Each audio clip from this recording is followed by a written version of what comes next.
आजकल फर्जी मुकदमा पैसा कमाने का जरिया बनता जा रहा है।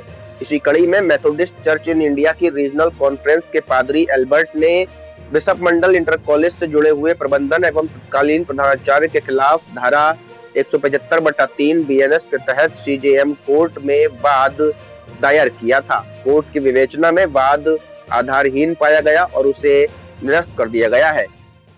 इस वक्त मैं बिशप मंडल जो ग्राउंड है वहाँ पे मौजूद हो चुका हूँ। यदि बात करें उत्तर प्रदेश बरेली के बिशप मंडल ग्राउंड की, जहाँ पर जो है पादरी ने जो है कोर्ट में न्यायालय में जो है एक याचिका दायर की कि इसका जो पैसा है वो कहाँ जाता है, चाहे वो तिब्बत बाजार हो, चाहे वो नमाज का पैसा हो, चाहे शादी समारोह का पैसा हो। और जो पास्टर एल्बर्ट बेंजामिन है, उन्होंने कोर्ट में जो है एप्लीकेशन दी और जो है कोर्ट में केस डाला कि इसका जो पैसा है वो कहाँ जाता है। यदि बात करें, उन्होंने धारा 175 और बटा 3 के तहत मुकदमा जो है डाला कोर्ट में। और यदि पुलिस प्रशासन से इसकी रिपोर्ट मांगी गई और यदि पुलिस प्रशासन ने इसकी जांच की और जो जांच सीधा कोर्ट में गई और कोर्ट ने इस मुकदमे को खारिज कर दिया, रद्द कर दिया।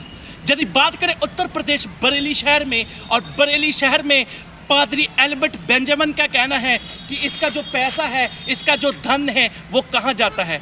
यानी कि साक्ष्यों की माने, साक्ष्यों के आधार पर यदि कोर्ट ने सब साक्ष्य देखे और साक्ष्यों के आधार पर पास्टर एल्बर्ट बेंजामिन ने जो पादरियों पर झूठा आरोप लगाया था, जैसे पास्टर परमिंदर पर और पास्टर सनील मैसी पर और आदि पास्टरों पर, जो और अन्य पादरी हैं, उन पे जो आरोप लगाया था विजय हैरिसन पर कि जो पैसा है वो कहाँ जाता, जे लोग खा लेते हैं। यदि इसका जो पुलिस ने, प्रशासन ने जांच की और जांच में जो है वो निष्पक्ष पाए गए और जो है ये मुकदमा रद्द हो गया। पादरी साहब का कहना है कि मुझे सैलरी नहीं मिलती। पास्टर एल्बर्ट बेंजामिन का कहना है कि मुझे सैलरी नहीं मिलती।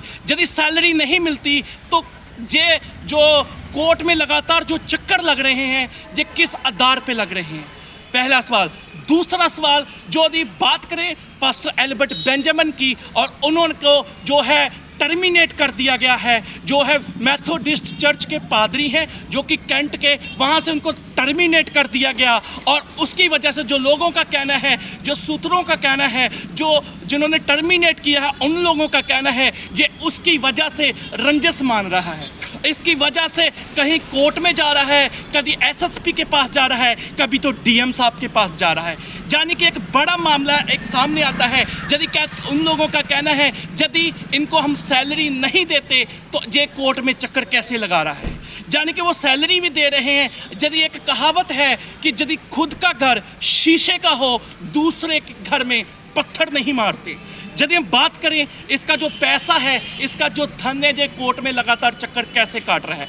और दूसरा सवाल ये है कि लगातार जो पादरियों पे आरोप लगा रहे हैं कि इन लोगों ने इतने की भूमि बेची, इतने की ज़मीन बेची। पूरा मामला आपको बताते चले, पूरा मामला लेन देन का है। यदि उस चर्च से टर्मिनेट कर दिया गया है, वहाँ काफ़ी ज़मीन पड़ी है, काफ़ी चीज़ें पड़ी हैं, उसको लेकर वो खाली नहीं कर रहे। उनका पहले ट्रांसफ़र किया गया, समझाया गया। जो पादरियों का कहना है कि हमने इनको समझाया और बोला और ये समझ में नहीं आया, इनको हमने टर्मिनेट कर दिया। वहाँ पर इतनी ज़मीन पड़ी है, उसको लेकर एक बड़ा लालच भी दिखना सामने आ रहा है पादरी एल्बर्ट बेंजामिन का कि जो है जो मैं यहाँ से चला जाऊँगा तो ज़मीन कहाँ है।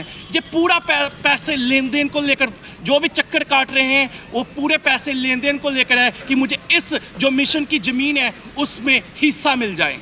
आपको बताते चले, इनको टर्मिनेट कर दिया गया, उसको लेकर भी ये रंजिश मान रहे हैं। अब देखना ये होगा इस पर जो कोर्ट ने जो है आदेश है, जो उन्होंने याचिका कोर्ट में डाली और कोर्ट ने जो पादरियों के विरुद्ध, पास्टर परमिंदर के विरुद्ध और पास्टर सुनील मैसी के विरुद्ध कोर्ट में जो डाला था कि इसका पैसा सलामिया का जाता कहाँ है। यदि कोर्ट ने जांच की और जो कोर्ट ने इसकी यदि जांच की और जो है जांच जो है झूठी पाए गए और जो है मुकदमा निरस्त कर दिया गया, रद्द कर दिया गया। अब देखना ये होगा प्रशासन इस पर क्या कार्रवाई करता है। मैं रविंदर सिंह, सिटी न्यूज, बरेली।